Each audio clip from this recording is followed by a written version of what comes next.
5 po dito start. Okay, atong oras alas 11:48 sa buntag adlawng Biyernes.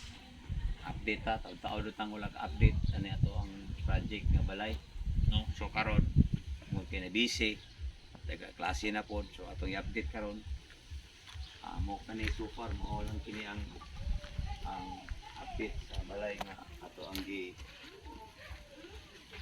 itawkod ninyo, ako habang ninyo. So sa mga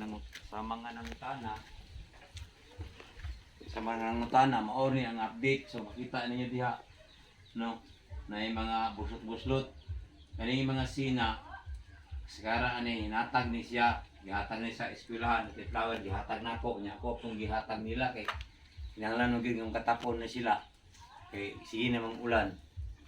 So temporary lang sa ning mga sina pon-pon ug naay muhatag og sin ato na siya mailistan kay kan kayo kanang buslot gyud siya, gitapakar na siya, di na mutulo kay gitapakan na siya pero di gini siya mulas. Una nga og kisa tong makakitaan ni gustong muhatag og sin ayaw lang ng kwarta ug di gyud og sin resibo tong kwaon asa mo nagpalit makapalit ta og sin ani at least nakabalhin na ang nagpuyo ani, no? Dugay-dugay may binato ning trabaho pangayo og mga hinabang. So nakatulog og mga 2 ka bulan kapin na busy pug ko karon apta na gyud hininayan ang nakatapon na sila temporary, nakatapon na sila at least haluna ang ilahang mugaway na paglihok-lihok. Ang ako gud untang gusto nga mahuman gini siya og matarog ato. So di man mahimo nga ako pod ang mupalit kay wala sa biya pag kwarta igor adyo ko nag-facilitate sa inyong tabang. Muna nga naghangyo ko labi na tong mga vlogger nga dagko nagkita diha mahimo ako wala man jud koy income ako ang pag-vlog ang ako lang nga makatabang. So palihog lang kong share ani sa mga vlogger ni Kuan na sila si Bimax anak sila si Boy Tapang dagko naman kana sila og matamay matinabangon mo sana sila. So kung reach out na nila maabot nila palihog kong share ani nga unta sila na rin mo patiwas ani kay dili naman gini gamay naman lang gini kulang sin kaning bintana pultahan anak na lang kaning kwarto may sobra kaning kwarto ato mabuhatan. So kita na nyo mga recycle na gini.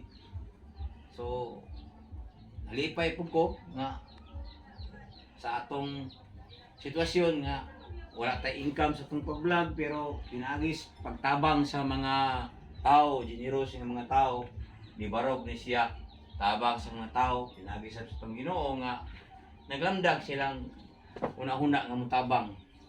So sa mga nitabang ani mao na kini nakita ninyo, no? Mao ni ang inyong i-share nga mga materyales, no? Nga gitabang ninyo. Kabaw mo kinsa mo nakita ninyo i-update ako karong adlaw, no? Adlaw nga Biyernes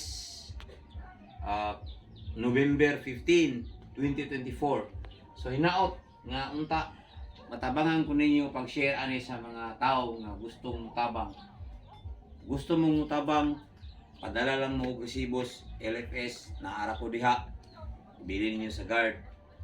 Gusto mo nga isulti na to, na iuban diha anonymous lang. Wala na problema. Basta ang tanan ninyo nga gihatag ato nang ipadangat sa nangtungdan. Kaya salamat o maayong buntag.